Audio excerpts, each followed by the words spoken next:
Between 1922 and 1945, Italy endured the brutal dictatorship of Benito Mussolini.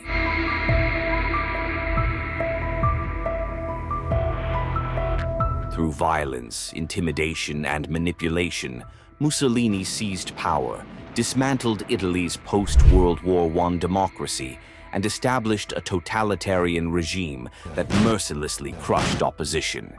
His ambition to restore Italy to its former glory led him to embark on a series of military campaigns across Europe and Africa, which resulted in the deaths of countless people, both Italian and non-Italian. Mussolini is perhaps most infamous today for his alliance with Adolf Hitler and his role as one of the principal leaders of the Axis powers during World War II. Although Mussolini has long been dead, his legacy lives on in the deep scars his regime left behind and in the lingering influence of his fascist ideology.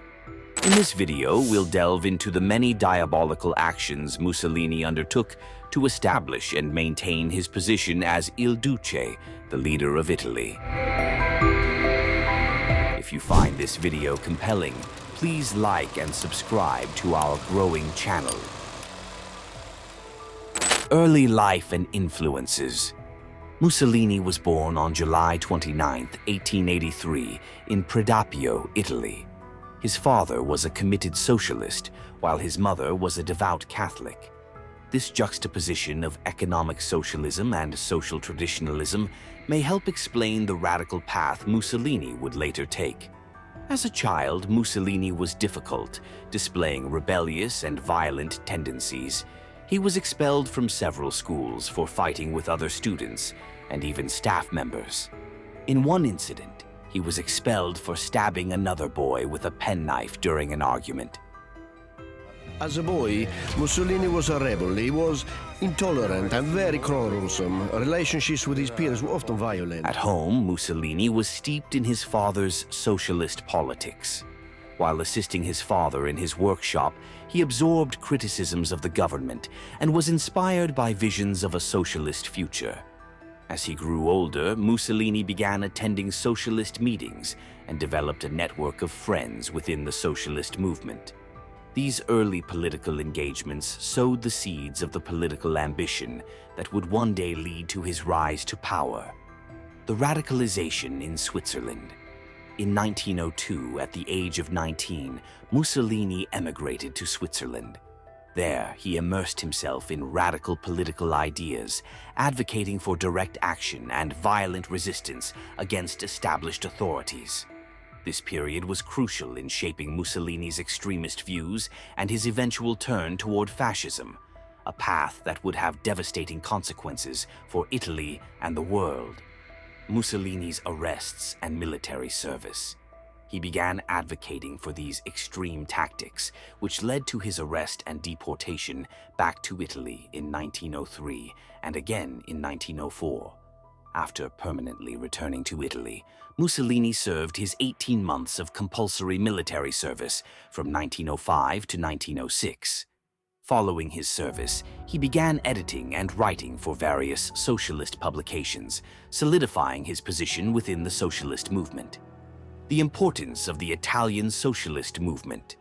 During this time, Italy's socialist movement was growing rapidly, responding to the widespread poverty, inequality, and disenfranchisement that plagued much of the population.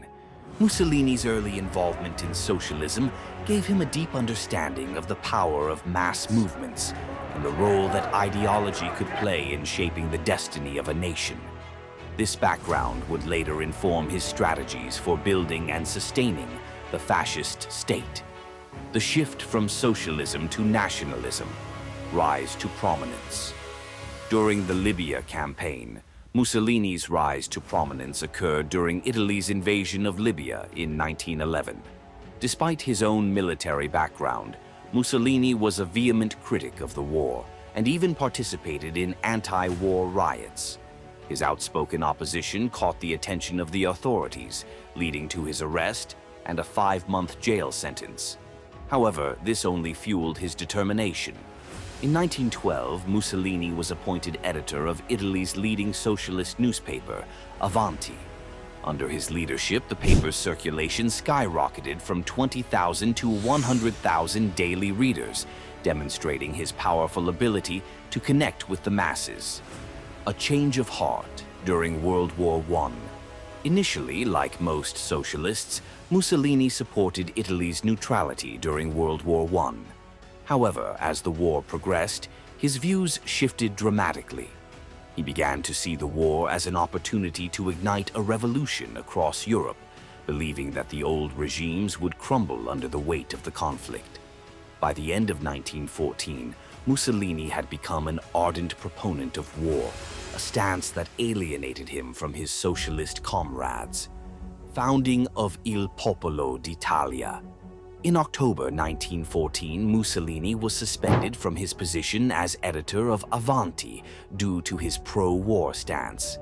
Undeterred, he quickly founded a new newspaper, Il Popolo d'Italia, which became a platform for his radical ideas and continued to publish until the fall of his regime in 1945. Through Il Popolo d'Italia, Mussolini fervently advocated for Italy's entry into the war, gaining secret support from the British and French governments. However, his motives were far from noble. Mussolini viewed war as a precursor to revolution and as a means to forge a strong Italian national identity. Mussolini's growing popularity. During this time, Mussolini's shift from socialism to nationalism was marked by his increasing popularity among those disillusioned with the political status quo. His ability to articulate the frustrations and aspirations of many Italians, combined with his charismatic leadership style, positioned him as a formidable political force. The rise of Il Popolo d'Italia as a mouthpiece for his evolving ideology further solidified his influence. He saw it as a kind of an act. He was staging what looked like a revolution, but at the same time secretly assuring the army leadership and the monarchy that this was only play act. Mussolini's wartime experience and fascist ideology. Blood alone moves the wheels of history. Mussolini's rhetoric became increasingly violent and nationalistic. In a December 1914 speech, he famously declared, "Blood alone moves the wheels of history." His disdain for the Italian government was evident as he provocatively called for the shooting in the back of some dozen deputies and urged that Italy respond to Germany's war of extermination with one of their own. Mussolini's military service. Italy eventually entered the war in 1915, lured by promises of territorial gains from the Entente powers and assurances of significant post-war benefits for veterans. Mussolini enlisted in the military, rising to the rank of corporal before being severely injured by a grenade blast in 1917. This near-death experience only served to solidify his already fervent beliefs. The war had reinforced his aggressive militarism and nationalism, driving him even further from his socialist roots. The birth of fascism. Mussolini's war experiences convinced him that the nation must be synonymous with the army, and that the government and military should be inseparably linked. He envisioned a society led by a man who possessed both the delicate touch of an artist and the heavy hand of a warrior, someone who could simultaneously understand, love, and control the people, using violence if necessary. The influence of futurism. Mussolini was also heavily influenced by the futurist movement, which glorified war, speed, technology, and violence as necessary forces for societal progress. Futurism's rejection of the past and embrace of modernity resonated with Mussolini's vision for Italy. The movement's emphasis on action over thought and its belief in the transformative power of violence became key components of Mussolini's fascist ideology. His vision of a militaristic, nationalist state, led by a strong authoritarian leader, would soon plunge Italy into darkness, forever altering the course of the nation's history. Mussolini's rise to power. Post-World War I, Italy. After the end of World War I, Italy found itself economically and politically weakened. The country was humiliated on the diplomatic front by the Treaty of Versailles, where the Allied powers reneged on promises of territorial gains for Italy in Eastern Europe. This betrayal infuriated the Italian Prime Minister, Vittorio Orlando, who stormed out of the Versailles Conference in disgust. Back at home, the Italian government was unable to fulfill its promises of benefits to war veterans, leading to a crisis of confidence in the government. The Italian people, desperate for change, began to seek radical solutions. The rise of the Black Shirts. Initially, Mussolini's fascist movement made little progress. In the 1919 elections, none of the fascist candidates were elected to the Chamber of Deputies. Instead, it was the socialists who made significant gains, leading to the period known as the Biennio Rosso, the Red Biennium of 1919 to 1920. This was a time of national success for socialist groups, many of whom were eager for revolution. According to some historians, socialist members of the Chamber of Deputies deliberately blocked government reform efforts, believing that worsening conditions would make revolution more likely. Across Italy, strikes broke out, and communistic workers' councils began to form. Mussolini's opportunity. This turmoil presented Mussolini with the opportunity he had been waiting for. By 1920, the Black Shirts, a fascist militia, had emerged as a new force within Mussolini's movement. The Black Shirts were composed largely of disgruntled war veterans who were furious at the Italian government's broken promises and who feared a socialist revolution. They unleashed a campaign of political violence against socialists, anarchists, and other perceived enemies of the fascist cause. The Black Shirts broke up strikes, intimidated political rivals, and engaged in outright murder to achieve their aims. Between January and May of 1921 alone, as many as 200 people were killed in political violence and 800 were injured. The formation of the National Fascist Party. Despite, or perhaps because of, this violence, Mussolini's fascists gained prominence. In 1921, Mussolini officially founded the Partito Nazionale Fascista, PNF, or National Fascist Party. That same year, Mussolini was elected to the Chamber of Deputies, along with 34 other fascists. By the end of the year, the PNF boasted 320,000 members. Bolstered by this growing support, Mussolini's followers continued their campaign against the socialists. In places like Ancona, the Black Shirts launched campaigns of arson, targeting buildings occupied by socialists, while the Italian government stood by, doing nothing to quell the violence. Mussolini's growing power. By 1922, Mussolini's movement had become a powerful force, numerous, capable of violence, ambitious, and increasingly popular. The socialists, by contrast, were on the retreat, their momentum shattered. Meanwhile, the Italian government was weak, unpopular, and seen as ineffective. Sensing that the time was right, Mussolini decided to make his move. The March on Rome. In October 1922, 30,000 fascists began a march on Rome.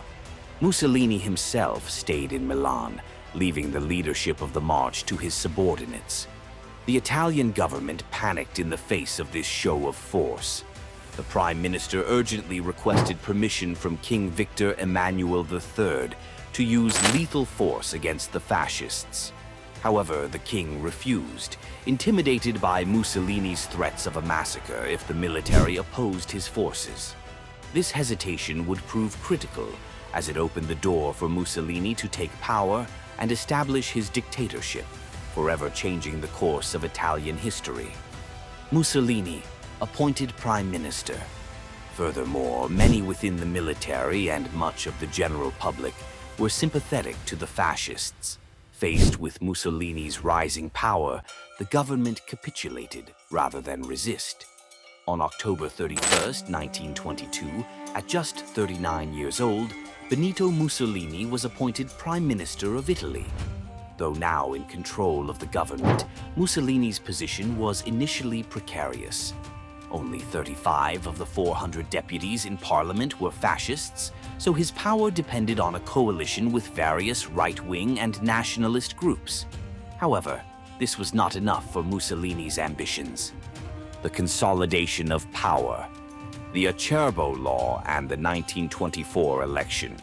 In 1923, Mussolini's government passed the Acerbo Law, which radically altered the electoral system. The law stipulated that the party winning the largest share of votes in the next election, provided that share was at least 25%, would automatically receive 2/3 of the seats in parliament. This effectively eliminated any real chance of political opposition to the fascist regime. Election manipulation and intimidation. The 1924 election, the last free election in Italy until after World War II, was heavily influenced by the fascists. Although Mussolini's party already had significant support, there was no guarantee they would reach the 25% threshold. Once again, the black shirts were deployed, using voter intimidation and outright violence against opposition groups. The results were unsurprising. The fascist coalition won nearly 65% of the popular vote, securing majority control of the legislature. The murder of Giacomo Matteotti. However, the victory was not without its challenges. Socialist politician Giacomo Matteotti openly denounced the election results, criticizing the violence and corruption that had marred the campaign. Just 11 days after his speech, Matteotti was abducted and murdered by fascist supporters. This bold assassination sparked a political crisis, with widespread criticism from the press and reprisal violence against fascists. There was even pressure on King Victor Emmanuel III to remove Mussolini from power. Mussolini's defiance and consolidation. Despite the outcry, Mussolini's grip on power remained firm. Many feared that deposing him would lead to civil war, and the socialists, though vocal, had limited real support. The turning point came on January 3, 1925, when Mussolini addressed Parliament. In a defiant speech, he declared, "I declare, in the presence of this assembly and that of the whole Italian people, that I and I alone assume the political, moral, and historic responsibility for all that has happened." Mussolini made no apologies, showed no remorse, and emphasized that force was the only solution to Italy's problems. The rise of Il Duce. Following this speech, Mussolini moved swiftly to consolidate his power. He purged his cabinet of non-fascists and assumed the title of Il Duce, effectively ending Italian democracy. Under his regime, suppression and enforced unity became the norm, all wrapped in a populist rhetoric that claimed to strengthen the nation. The three principles Mussolini imposed on the Italian people were to believe, to obey, and to fight. The totalitarian state. Crushing opposition. Opposition to Mussolini was quickly and ruthlessly crushed. In 1926, all opposition parties were outlawed, extinguishing any hope for a political solution to the fascist dictatorship. Mussolini implemented strict press controls, engaging in extensive censorship campaigns to cut off the public from any criticism of his regime. Simultaneously, potential opponents were arrested and imprisoned. Among the most notable was the communist writer Antonio Gramsci, who was incarcerated for 11 years, ultimately dying in prison in 1937. Mussolini's regime had now firmly established itself as a totalitarian state, with no room for dissent or opposition. The Lateran Treaty and pacification of the Church. Mussolini skillfully neutralized potential opposition in various ways, ensuring his regime's stability and longevity. One of his most famous moves was signing the Lateran Treaty with the Pope in 1929, which recognized the independence of Vatican City. In return, the Pope agreed not to criticize Mussolini's fascist government. This agreement effectively pacified a significant internal threat, as the Catholic Church held substantial influence over the Italian populace. As a result, once Mussolini's regime was established, internal resistance was relatively minimal, allowing him to pursue his ideological agenda both domestically and internationally. Mussolini's economic and social policies. Weathering the Great Depression. Domestically, Mussolini's regime weathered the challenges of the Great Depression and tightened its grip on nearly every aspect of the Italian economy. His economic strategy focused on controlling inflation and boosting agricultural production, particularly grain. This necessitated increasing state control over the economy, and by 1939, the regime had a stranglehold on the majority of Italy's economic activities. In terms of state ownership of the economy, only the Soviet Union had a higher degree of control. Social engineering. Socially, Mussolini sought to mold Italy into a fascist society. Education and youth groups became vehicles for spreading fascist ideology, and the regime implemented policies aimed at increasing the birth rate. Tax breaks and exemptions were offered to married couples and those with children, while the childless and unmarried were penalized. From 1927, unmarried men were required to pay double the tax of married men. Simultaneously, women were gradually pushed out of the workforce, with the expectation that they would focus on raising children. Mussolini's imperial ambitions, dreams of a new Roman Empire. On the international stage, Mussolini harbored dreams of resurrecting a new Roman Empire. He aimed to build a vast Italian colonial empire that could rival those of France and Britain, and to recapture the glory of Italy's ancient past. This imperial ambition led him to seek new territories to conquer while tightening his control over existing colonies. The brutal conquest of Libya. Italy had controlled Libya for years, but resistance from native rebel groups persisted. Beginning in 1923, Mussolini unleashed a brutal campaign to crush the Libyan rebels. His forces earned a notorious reputation for their excessive brutality, employing gas attacks, establishing concentration camps, and carrying out massacres of civilians. Over 50,000 Libyans, mostly civilians, were killed, and tens of thousands more were displaced as a result of the fighting. The invasion of Ethiopia. Mussolini's imperial ambitions didn't stop with Libya. He also set his sights on Ethiopia, one of the last remaining independent nations in Africa. Conquering Ethiopia would not only expand Italy's colonial holdings, but also demonstrate the military prowess of Mussolini's fascist regime. In October 1935, an army of 200,000 Italian soldiers invaded Ethiopia from Italian Eritrea. The Italian forces, equipped with heavy artillery, air superiority, and chemical weapons, quickly overwhelmed the Ethiopian military. A desperate counteroffensive led by Emperor Haile Selassie culminated in the Battle of Mechu in March 1936, where the Italians decisively defeated the Ethiopian forces. On May 2, 1936, Emperor Haile Selassie fled to Britain, and 5 days later, Italian troops marched into the Ethiopian capital of Addis Ababa. Mussolini's triumph and brutal occupation. Mussolini's forces had realized his imperial dream. In a triumphant radio broadcast, Mussolini proclaimed, "Italy has an empire at last, a fascist empire." However, the violence did not end with the war's official conclusion.